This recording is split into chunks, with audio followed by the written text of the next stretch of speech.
Mövsüm dəyişikliyi ilə əlaqədar viral infeksiyonlarda bir artış göstərilir.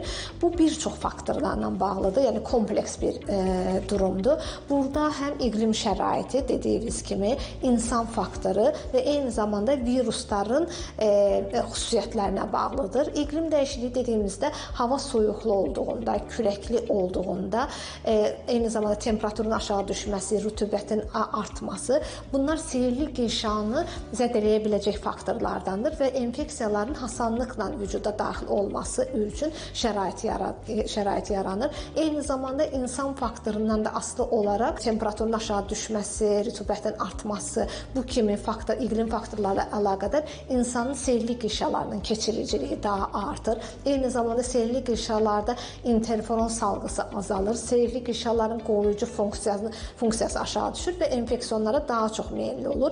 Eyni zamanda mövsüm dəyişikliyi ilə əlaqədar infeksiyonlarda da aktivlik dəyişikliyi olur. Məsələn, qış mövsümü, payız mövsümü burada influenza, COVID kimi respirator infeksiyonlar daha aktivləşir.